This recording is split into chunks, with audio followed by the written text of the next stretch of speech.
Elu, and we are your worship team. That's Yosan and Devora, and we just wanted to worship with you guys, and we just want you guys to be here with us and to worship with us.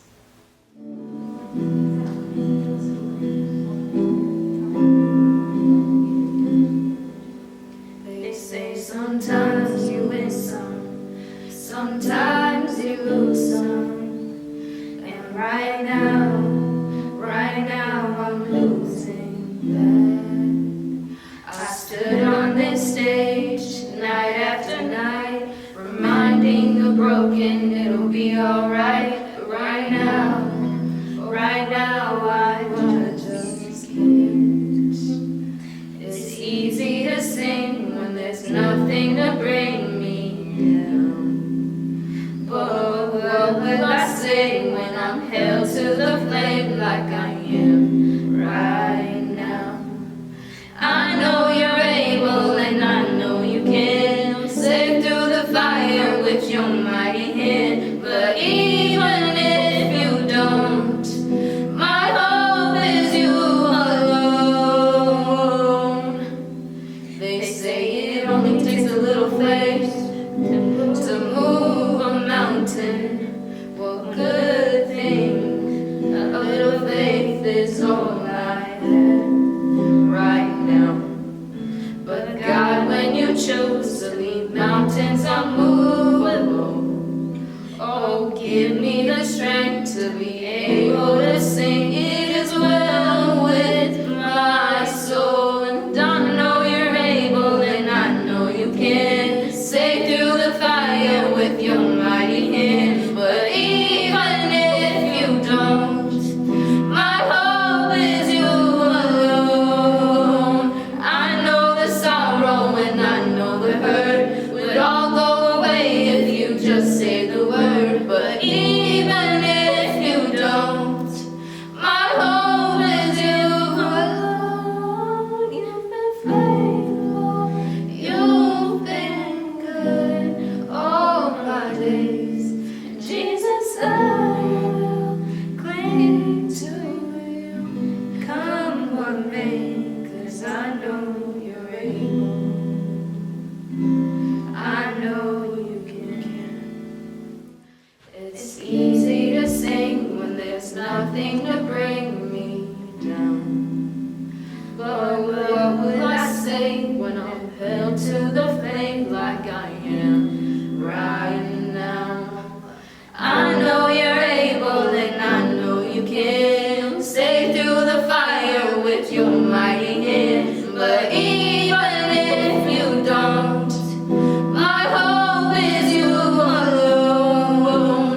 I know the sorrow and I know the hurt would all go away if you just say the word. But even if you don't, my hope is you alone. I know you're able and I know you can save through the fire with your mighty hand. But even if you don't, my hope is you alone. I know the sorrow and I know the hurt would all go away if you just say the word. But even if you don't, my hope is you alone. I know you're able and I know you can save through the fire with your mighty hand. But even if you don't, my hope is you alone. And I know sorrow and I know the hurt would all go away if you just say the word. But even if you don't, my hope is you alone. It is well with my soul. It is well with my soul.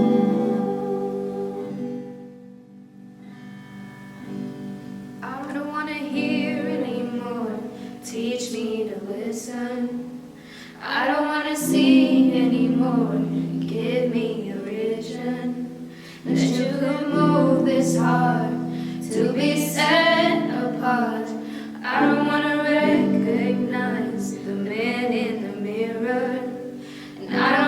trade your plan for something familiar.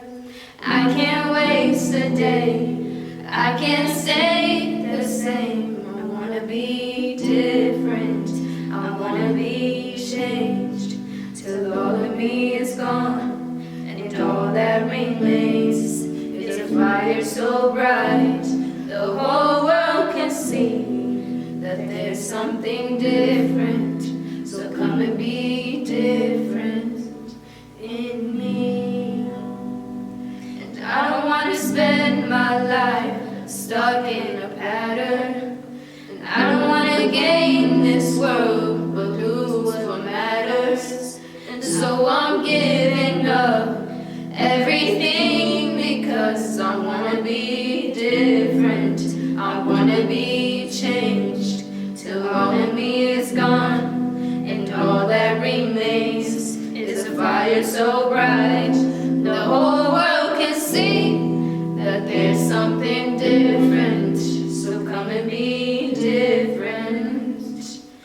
I know that I am far from perfect, but through you the cross still says I'm worth it. So take this beating in my heart and come and finish what you started.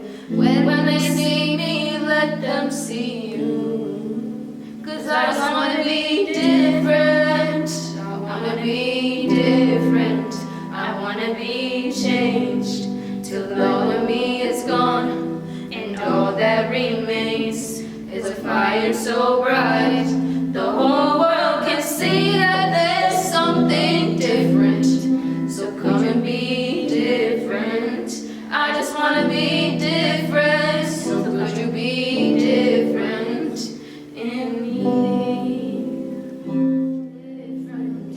I wanna be changed till all of me is gone, and all that remains is a fire so bright the whole world can see that there's something different. So come and be different in me. I wanna be different, I wanna be changed till all of me is gone, and all that remains is a fire so bright the whole world can see that there's something different. So come and be different in me. Believe in the crucifixion. We believe that he conquered death. We believe in the resurrection, and he's coming back again. We believe. So let our faith be. What I'm going to talk about is how our faith is without works is dead. And first I'm going to start off with prayer.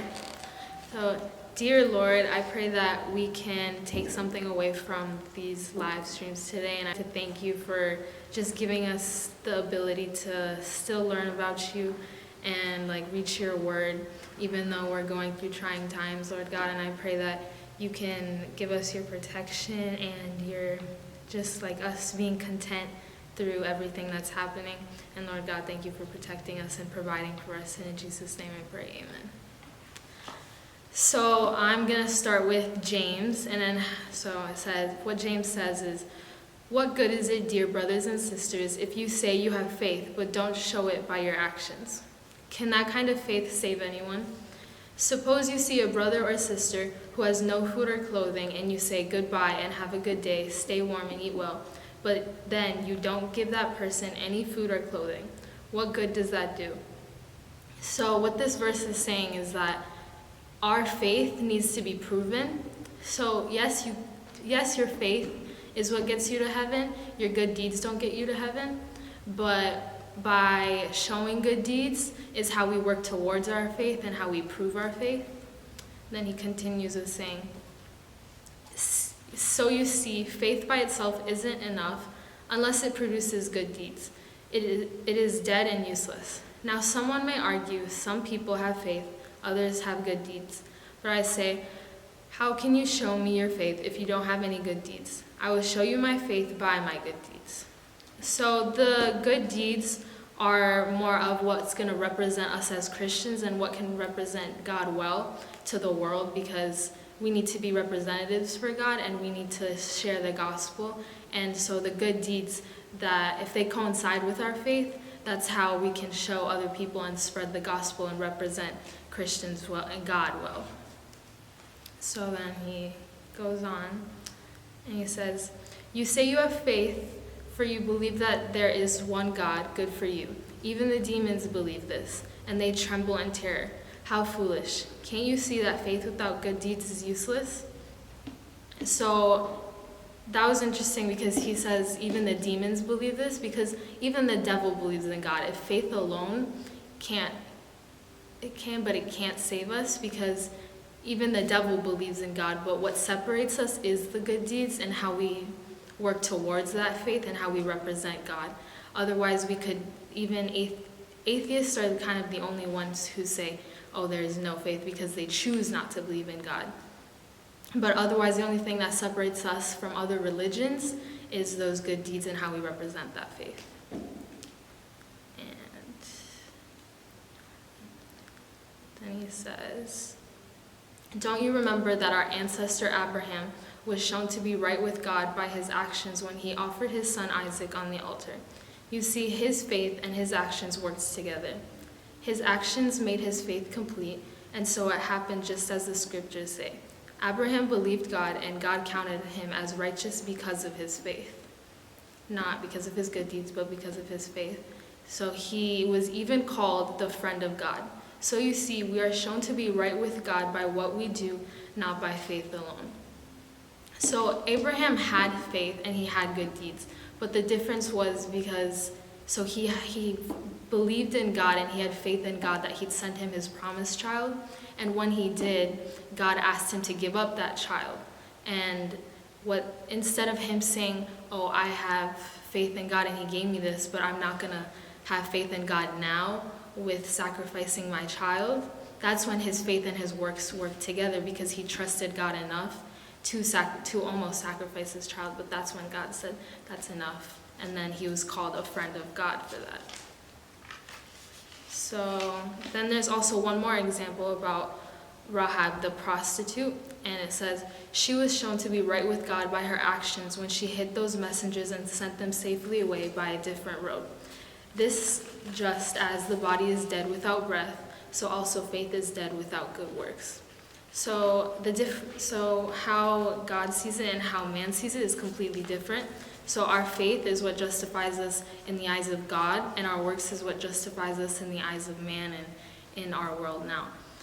So God will see us through our faith, and that's what gets us to heaven. But then our good works is how we spread the gospel. So it's important that we don't just sit at home and we just say, oh, I have faith in God. But if our works outside of that and what other people see don't match and just go along with what our faith is, then we could misrepresent God. And that's how other people won't come to God and won't come to Christianity, because they'll think, oh, this person can do this, this, this.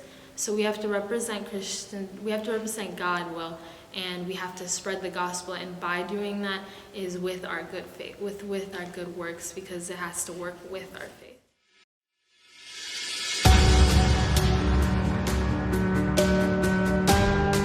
My name is Luam, and I'm going to be sharing the Word of God today.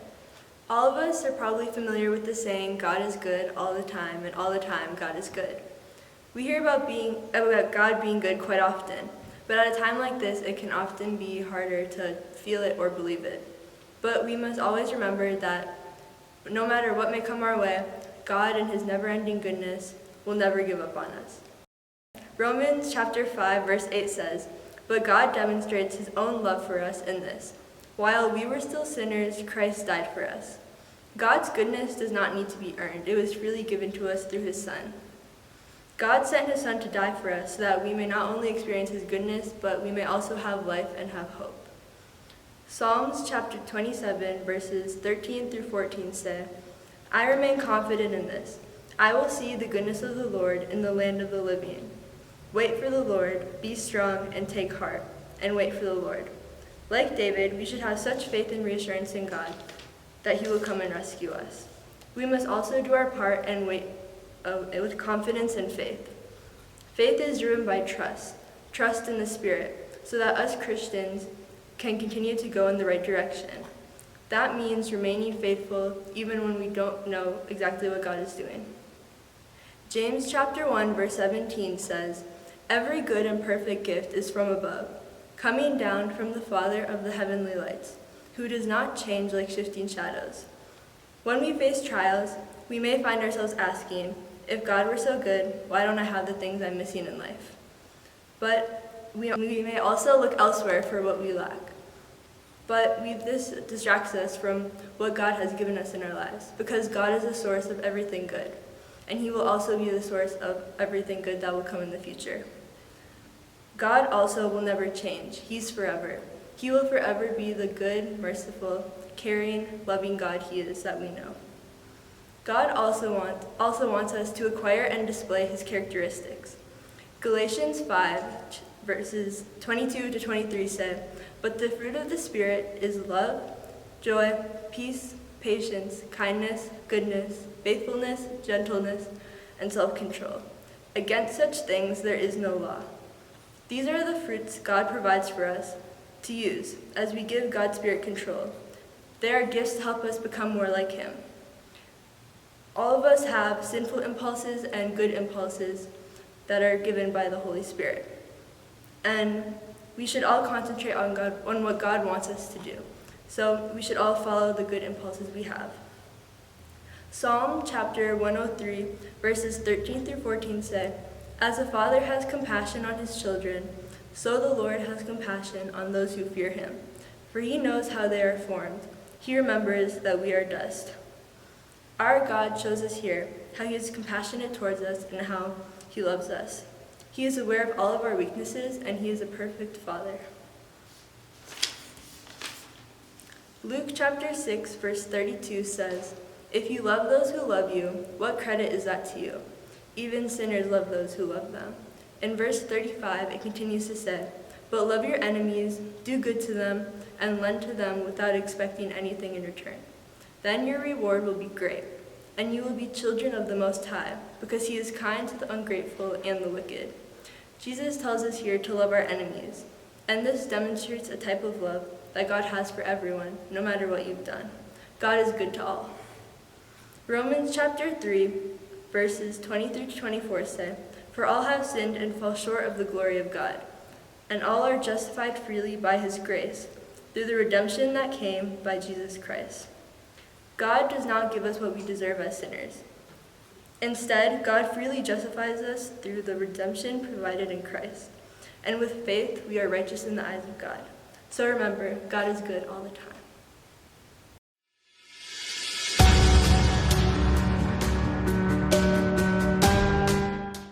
Hi everyone, I'm Miriam, and today I'll be discussing the Word.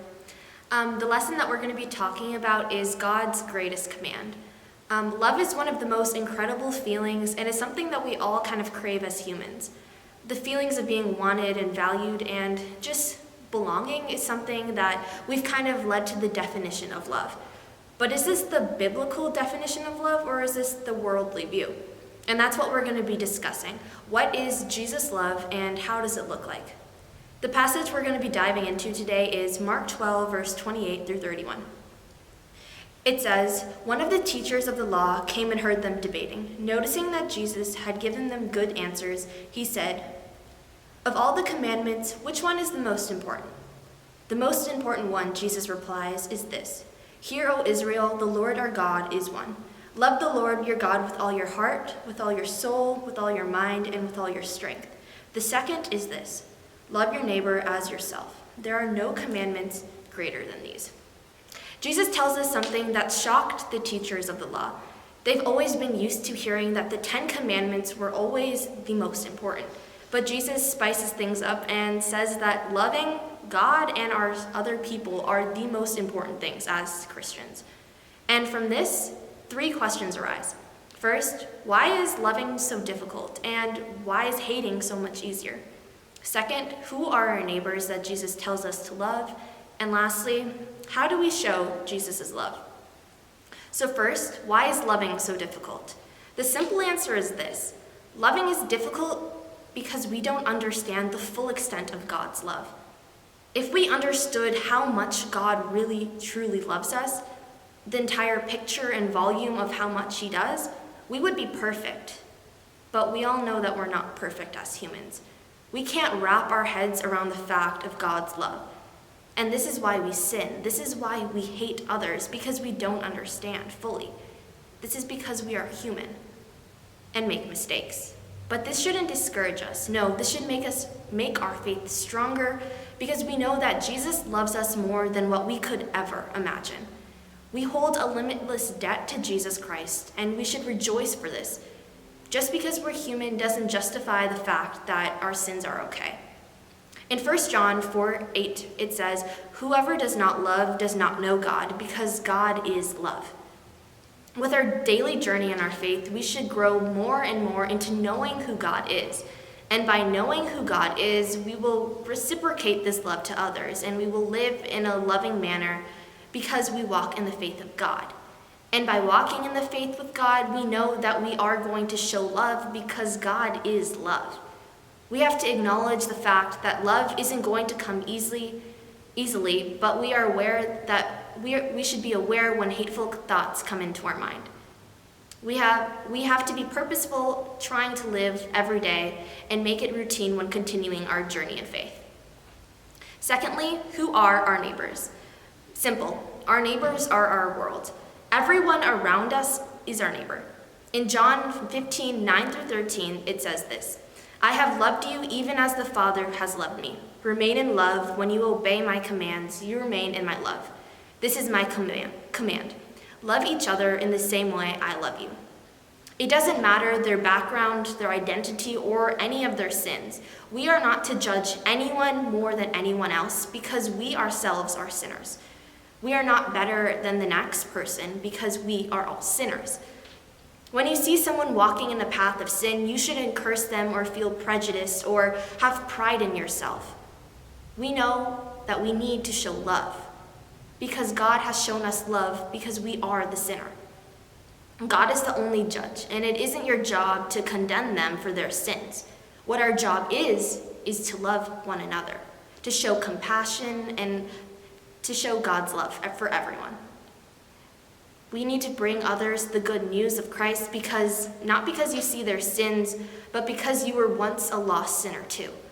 Our love shouldn't be contained only for those who walk in Christ, but actually more for people who don't know Christ, to bring them to the Word. And lastly, what does Jesus' love look like? Jesus explains in John 14:23 and 24. He says, "Anyone who loves me must obey my teachings. My Father will love them and will come to them and make home with them. Anyone who does not love me will not obey my commands." Showing Jesus' love looks like obeying God's commands, living in a godly manner and walking in Christ every single day, living with a kind heart and a sweet soul. By understanding that we are different from our world, our actions and words must be encouraging to others and not put others down, because we walk in Christ, and we know Christ would never want that from us. We need to live for Jesus every single day, and not just for Sundays, and we need to show love through our actions, our words, and gifts. Jesus' love is only fruitful and gives good gifts. So today we learn what love is, what God love looks like, and how we should show it. Remember, those who are not walking in Christ need our love more than anyone. Don't think of yourself better just because you have Christ, because we are all sinners. Love those who aren't Christians more because we want them to know what we feel and the love of Jesus Christ. Don't forget that we are all made in the image of God, no matter what our past or present says. Bring people to Christ, showing God's love. And from this message, I'd like to end in prayer. Dear Jesus, thank you for this day that you've given us. Thank you for letting us have these wonderful lessons that all three of us have came. Thank you for loving us every single day, Lord. And thank you for just being the awesome God you are. We know we don't deserve your love or kindness, but you still give it to us anyway.